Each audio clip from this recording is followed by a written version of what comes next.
Hello everyone and welcome back to another episode. Thank you so much for joining me today. In today's topic, we're going to talk about the difference between Amazon FBA and Amazon FBM and when do you use FBM. If you're new to the channel, my name is Sad Basim. I'm an Amazon FBA seller that I help other people in their Amazon e-commerce journey, and I help them to get to the next level or share with them the latest tips and tricks to be able to succeed and be able to go to the next level. If you're new to the channel, please consider subscribing and hitting the notification bell and leaving a comment for any concerns or a question that you have, because I'm always there reading each comment that you guys have and answer them in the spot. So without any further ado, let's go ahead and talk about FBA versus FBM and when do you use FBM. Now, an FBA is fulfilled by Amazon. Basically, you take the product, send the product to Amazon Fulfillment Center, and Amazon take care of the rest. They take care of the customer service, they take care of shipping, they take care of packaging, they take care of returns, they take care of everything on your behalf. All what you have to do, send it to them, and they will charge you a little fee or commission depending on the product, the size, and the weight, and etc. Now, FBM is basically fulfilled by merchant. It's basically, don't send the product to Amazon Fulfillment Center. You keep the product at home, just like in eBay. eBay service is basically you have the product, you list the product in their platform, and once you get a sale, you need to handle the packaging, the customer service, the returns, everything in between. You'll be responsible for it, which is you have that option as well in Amazon. Now, FBA, which is Amazon FBA, is the most common method that people use because it's more hands-off. They don't need to get involved in not wasting their time. It's just putting all this effort to fulfill orders or taking customer service, because that could be a problem because you might need to hire more people if you really want to scale, and it will be an obstacle in your scaling. But it's really doable if you really want to do it with the right people, with the right employees in place to be able to do it. Now, when is FBM good, especially on Amazon? Amazon FBM is very common used with drop shippers, with retail online arbitrage people who does pallets, and these are very common. Now, drop shippers use that a lot because they don't physically own the product, so they list it as an FBM, but the product's actually at Walmart or they're at Target, so they list the product as if they have it, and once the product sells on Amazon, once they get the money, they'll be able to place the order from Walmart or Target, whatever it is, ship it to the customer as if they had it at a lower profit or little bit more money to make. But if you do that a lot, you'll be able to make really good money with it with drop shipping. It's not my kind of business, but I know a lot of my friends and colleagues who they do that kind of business model and really doing well for them. At the same time, our AOA can do it for specific situation that we're gonna discuss right now. Now, number two, you can use it great for Black Friday, for Cyber Monday, for holiday season. Is very common use FBM. Why is that? Because if you have find a really hot item or a product that really sells very well, people really want it, and it just happened that you found this product somewhere in Walmart or whatever, you can list the product as you purchase it, and you list it FBM, and you'll be able to sell it really quickly. And you don't need to wait for sending the product, packaging the products, sending them to Amazon and fulfill them by Amazon, because the time period, you actually have less time to ship the product, especially in the holidays, and you want to make sure to make that sales. So the best thing to do, or one of the things, if you don't have enough time, to list the product as FBM, and once you get the order, you ship it yourself, which is you take advantage of this high sales volume season. At the same time, this season where you actually can sell the product for much larger or bigger amount than the purchase amount.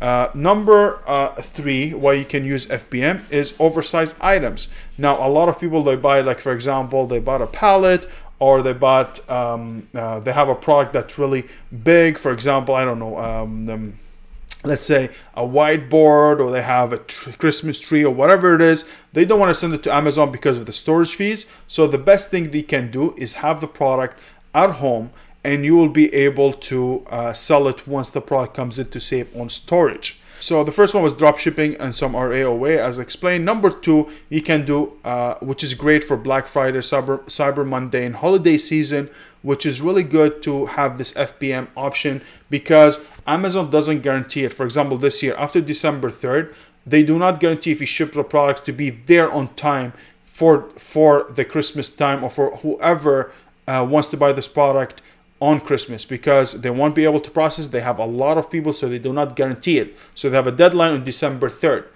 So the best thing to do, if you find a product, let's say mid of December, and you're really worried about getting the product late and the customer might not buy it or not have the FBA option, you can list it on FBM, which happens a lot. When I was doing retail online arbitrage, I actually I keep searching for good deals during the holiday, during December, so I can buy the product at the same time. I can just list the product on the store or actually my way home, and you will see it be sold right away the same day or the day after. Because of this, you want to take advantage of the high sales volume, the traffic that comes in, and the higher prices that you can get for the product. So FBM will be very, very suitable option in these cases. Number three is great for a new or used item that listed on different marketplaces. So for example, let's say I am selling on .ca, .com, Amazon.ca, Amazon.com, eBay.ca, eBay.com. If I don't have a software that actually be able to sync those platforms together, is the best thing to have the product at home and list those products in different marketplaces. So when the order comes in, and I actually utilizing all this traffic from different marketplaces, and I can use FBM to fulfill it once the order comes from whatever platform, because you don't know where the sale is going to come from. So by using FBM, you'll be able to utilize it a little bit better, and you'll be able to increase your traffic exposure by a lot by using multiple platforms, especially if there's no software to sync them. Like for example, there's Joe Lister, which syncs Amazon to eBay, and if you get an order on eBay, you will be able, this Joe Lister itself will be able to communicate between two platforms and fulfill the order from Amazon itself. If you need more information about that, let me know and I'll be able to do a video about that as well. Number four is off-season products. Let's say summer products in winter, Christmas in July.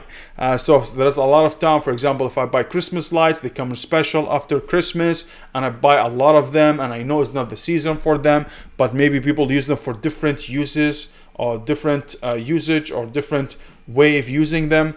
You can actually get the product, put them in FBM, and you can test them, see if they're gonna sell during February, March, summer, whatever, they can use them. So this way, you do not risk the chance of having the product on Amazon and their fulfillment center and getting charged for storage fees, especially knowing this product only moves in a specific season. So seasonal product is really great for it. Number six is Amazon on the buy box, which is, as you guys know, if you sell a product and Amazon is on the buy box, it's very hard for you to rotate the buy box with Amazon, which is, I know it's unfair. Amazon keep hugging this buy box. It's like his baby. He doesn't let anybody else share the buy box, even if they have the same price. Now, the best thing to do is to list the product as an FBM. So in case Amazon run out of stock, or they run for briefly out of stock, you'll be able to be the second one in line to get that purchase. Yes, it can happen also as an FBA. A lot of people sell the product hoping on Amazon to run out of stock, and they will come in and sell their product right away as an FBA. But if you know this product is not by using Camel, Keepa, and you see this product is actually Amazon doesn't run out of stock as often, most likely is much better to have it as an FBM and have it listed on multiple platforms as well.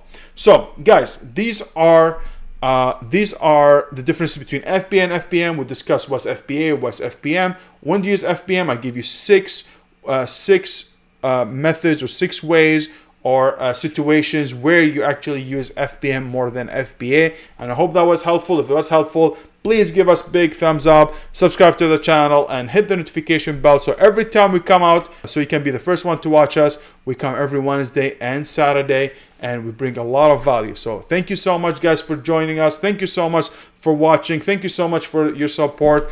I hope you guys really, this video improved your life or improved your Amazon business a bit, or give you a little bit more ideas of how you can use FBM, and let's all make it happen. Take care and see you in the next one. Take care, everybody.